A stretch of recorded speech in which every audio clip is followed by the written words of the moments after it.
are useless, including all the relationships. If we are not able to use that in the service of Krishna, which is really coming to the point that are we putting Krishna in the center? And most often I forget, and hope, with the help of devotees, I get reminded, no, Krishna is the center. And that helps me keep going. But ultimately we have to come to a point that there is no other center. There's no other center. It is Krishna. Whatever we are offering, whether we're cooking, whatever we are doing, sending our children to school, education, their jobs, everything has to be centered around Krishna. Otherwise, it is just, we go through 4 miserable situations of life, die, come back again in another creation, and keep doing it. Thank you very much. Andabraj Prabhu. This is a point of obeisances. What's the hardest yoga asana for any yogi? Yeah. Does anybody know what the hardest yoga asana is? Yes, Dandavats. Dandavats is the hardest. It's part of the sun salutation, right? Yeah. One of these Ashtanga from 8 limbs should be touching the floor. That is complete for Prabhuji's. 8 limbs should be touching the floor when we are doing Dandavat. Now we just got to work on our attitude while we do it. Right? Yes. Yeah. And then we have to say the prayer so that we can hear and not silently, that we are paying obeisance and taking full shelter when we are doing so hard. The voice that we have, everything has to be engaged in that obeisances. I had a realization while I was traveling with my spiritual master that when we pay our obeisances, we're like coming with our authority, like our badge. Like I have no one, but here's my obeisances that I'm, my pranams are, here's my authority. This is who I'm taking shelter of. I have nothing, but, our Guru Parampara is so strong and authoritative that we come under their authority. And if we don't even pay attention to that, then we're just coming by our own authority, and there's not much there. Yeah. There's nothing there really. Yeah. Right? Hare Krishna. Thank you very much. Prabhuji.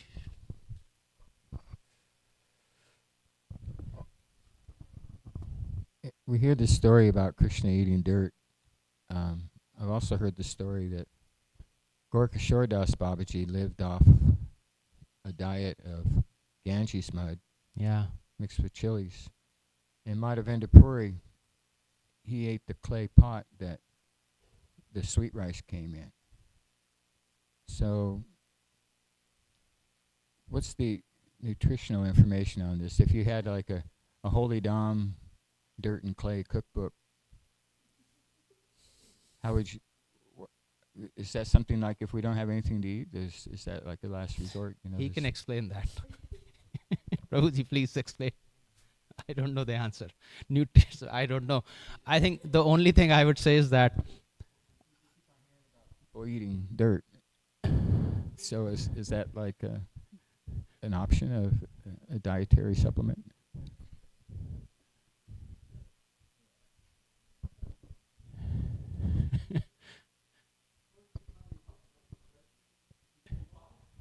Yeah.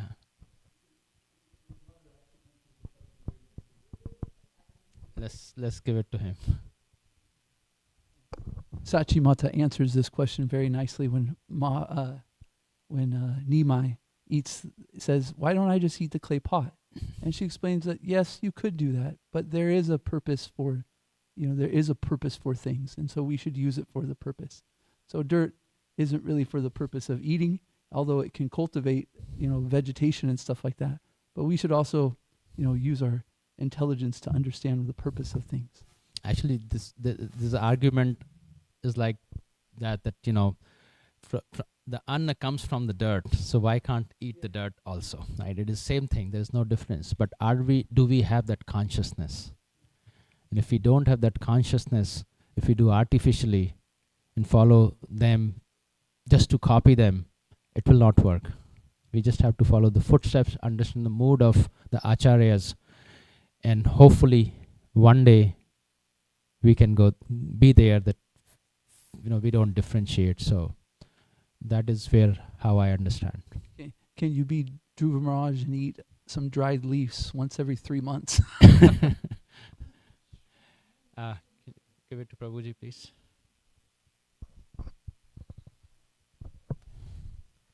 I think they say in India, I'm just translating in English. There is a saying in India, making a person to bite the dust. So basically, that's the mood behind, eating the dust, so taking the humility. On the note of what Prabhuji said, fruitive activities, this is my humble opinion. I was thinking fruitive activities are not totally negated in our tradition. As we see Bhagavatam, right? At so many places, Shukdev Goswami gives the benediction. Anyone who hears this, will get that. And we say, Bhaktivinoda Thakur also talks about the motives behind practicing devotional service. So first one is the fear. Out of fear, one wants to surrender and take up to the devotional service. Second one is the profit. Third one is the duty. And the fourth one is the love. But as we can see, bhakti starts with Agyata Sukriti. Unknowingly attained pious credits. Right. So that is the bottommost step in the ladder of this process of devotional service. As Krishna also says, Chaturvida bhajante maam jana sukrutino. So Agyata Sukriti, and then there are this, and then he says Udara Sarva Eveti. All of these categories who come to me, Artharthi, right? One who comes to me with a motive to Artha, attaining some profit, right? So they are all glorious and magnanimous. And there is this beautiful bhajan also. Is one of the lines says, "Ye punya koribe jabe Radha Rani khushi hobe." So it is not totally negated, right? So we all need that motivation. Yeah. So it's a part of the process, I feel. Yeah, of course, obviously, it is not the topmost. Yes. Thank you, Prabhu. Thank you for explaining that. Hare Krishna, thank you, Prabhu, for a beautiful class. I know it's overtime, but I can't just help but chime in. This beautiful topic about Mother Yashoda, what really I was appreciating is that even Prabhupada was saying Yashoda is a simple woman, and but we can see very clearly, the moment she realizes again that Krishna is the Supreme Personality of Godhead, as you were saying, she was full of all knowledge, and she was paying obeisances not to show the devotees that, that was her full realization, Yeah. that Krishna is the Supreme Personality of Godhead. And then Krishna had to cover her again with, Yogamaya, that, no, he's just my child. And so that was such a beautiful realization that she's all-knowing, but to please Krishna, she's playing that part of that simple woman. That was such a beautiful thing. And this other point you were bringing about us having the consciousness of everything that we have, and to understand that everything belongs to Krishna. I'll actually share a little incident that happened when His Holiness Radhanath Swami visited us here in Dallas. At the very end, he told me, "You have a very nice house, Tulsi Saki." And just from my intelligence, I just said, "It's yours, Maharaj." And so I didn't have so much like, "Oh, this actually belongs to Krishna," or it was just like, me tongue-in-cheek trying to act very smart in front of my Guru Maharaj. And he waited a minute, and then he said, "It's ours." Yes. So he gave the exact, consciousness that we should have. Can't have the consciousness that belongs to Krishna, but because of the mercy of our Guru Maharaj, we understand a little bit of how everything is Guru's and Krishna's. Sorry. Thank you. Thank you so much for sharing that. That's such a beautiful pastime. And learning, of course. Yes.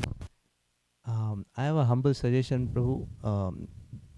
to the organizers, if we could, give a chance to the speaker, because they are investing so much efforts and energy to prepare the class. So at least there should be 30 minutes slot given to the speaker, to express their views. So this is my humble suggestion. I think they're trying, but I think this time we purports and The format is good, but probably we could just reduce the length of the maybe we should not have read all the purports. verses. I don't know. We are not Mataji running wants over to say. now. We are going to discuss some things also. Yes.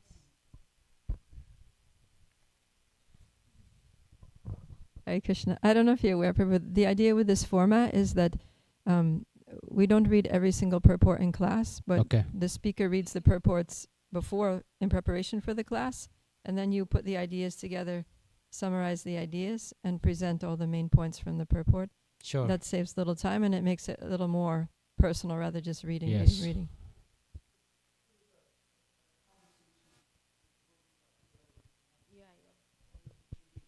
Yeah, some are coming up.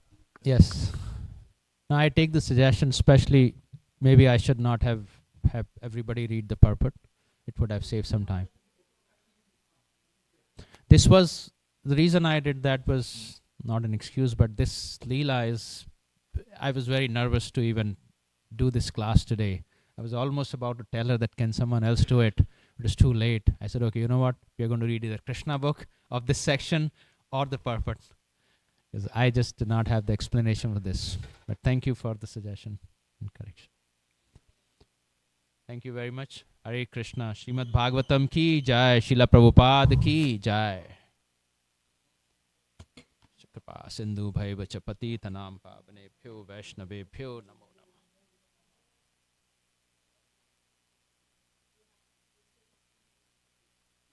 Namah.